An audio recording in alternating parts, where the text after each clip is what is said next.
welcome to the Dibley Diaries for this week. This week we are going to be thinking about All Saints. We're celebrating that just a couple of days early in the church communities where I belong for various reasons, but All Saints, usually the 1st of November. We have in this time period All Souls and Remembrance, and these form a time period in the Church of England's liturgical calendar. So we think about the season from All Saints to the beginning of Advent as a special time, and we sometimes call that Kingdom season. So All Saints, we remember all the saints who have ever lived, including those people alive on earth today. That's a very Protestant understanding of it. That seems to be the general Anglican understanding of it in the places where I've worked. So All Saints is about us, the church, sometimes the church called militant here on earth, us here on earth and those in heaven. All Souls, or sometimes it's called the commemoration of the faithful departed. That is much more about remembering those who have died and passed on from this world. And then Remembrance is a time to remember those who have been killed or injured in war, and what matters around those, that kind of time of reflection. And then we have this kind of period, and in this period it's very interesting that we actively invite people to join in the worshipping community, including those people who might not normally be regular attenders. So for example, most places where they have an All Souls service will invite people for whom funerals have been conducted for family members, and ask them if they want to come along and join the special service at that time. So it encourages those people who are kind of maybe on the fringe of church to come into a worship setting. And Remembrance has got much bigger since I've been ordained over the past 20 years, where Remembrance seemed to be fading a little bit. People seem keener on being part of Remembrance. It's partly due to the issues around the Gulf Wars and things which have happened to do with that, but also I guess the centenary of the First World War, and people wanting to feel connected with their past in a way has encouraged people to come to Remembrance services. They want to come. Some of the villages where I have worked have had maybe a 10%, 20% or more of their populations at Remembrance services, often not held in church buildings, but often outside in spaces where people will be able to gather and come and take part in that act of remembrance, which is led by the church community.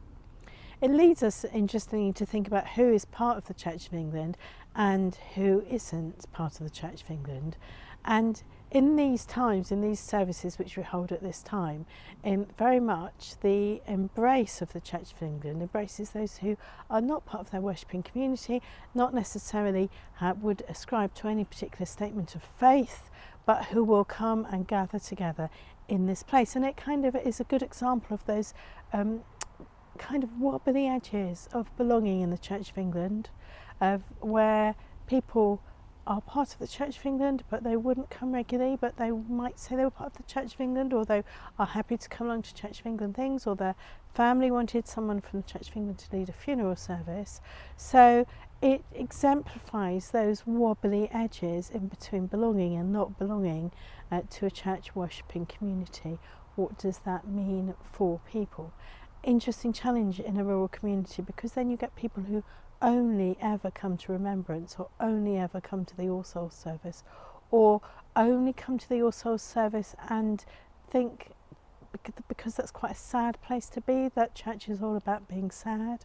So big challenges for us, but also a joy of knowing that actually, especially in village communities, the Church of England has fuzzy edges, and people who don't belong to the worshipping community on a normal Sunday service basis actually think that they might be part of the Church of England, but they would not necessarily be able to verbalise how that would be for them.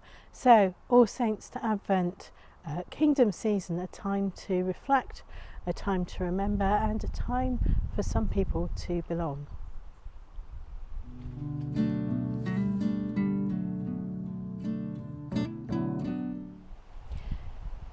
So This week it's All Saints Sunday that we're celebrating where I am.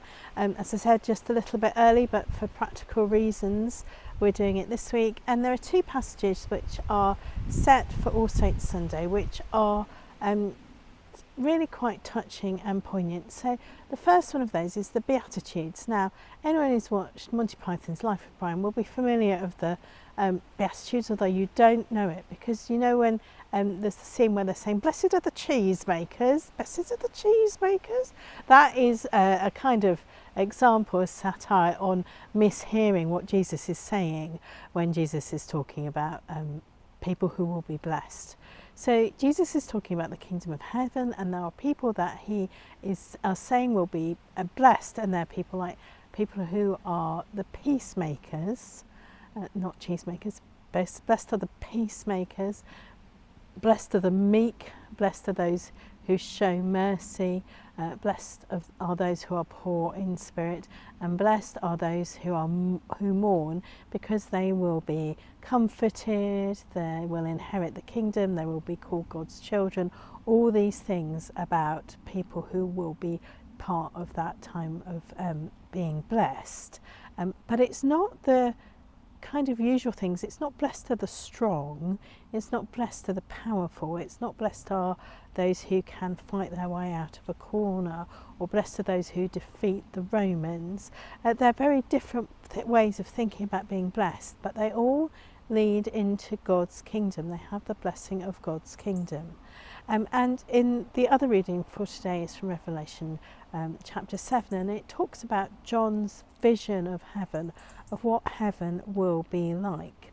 And that's important for us to think about at All Saints, because we think about the Christians living today as saints. That's a very typical thing to talk about, how that we are all saints. And we think about those who've moved on to heaven. Now, sometimes when I take a funeral, people ask me what heaven is like, which would be a really good question to ask if I knew the answer. But these two passages today are really interesting at thinking about what heaven is like.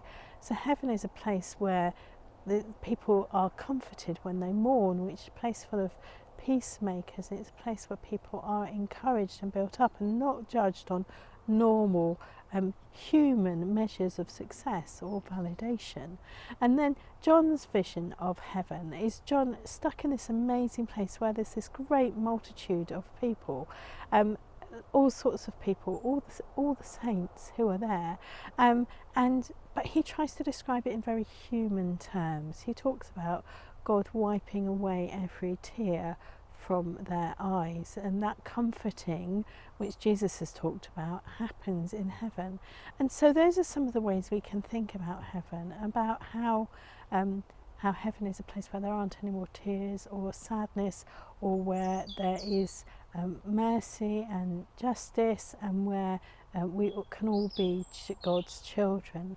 So that's a really important way for us to think about what does it mean to be in heaven. But also we are joined with these people who are in heaven before us. We are kind of joined in this great company of believers. We belong to them, and they belong to us. And we will know some of these people in heaven, and the kind of theology around heaven is that we will recognise people even though they don't look kind of like us anymore, but people will still be recognisable as who they are. So there might be your parents there, or it might be that your Sunday school teacher will be there, or it might be that there are other people who are important in your life will be there, or the other people who've sat in church worshipping communities with you will be there as well. And it's a place full of joy, of peace, of love and contentment. And how we are joined together in that great company is the thing that we remember on All Saints Tide, or All Saints Day. How we are joined to all these people, present and past. And that's a really good thing for us to remember, how we belong to them and they belong to us.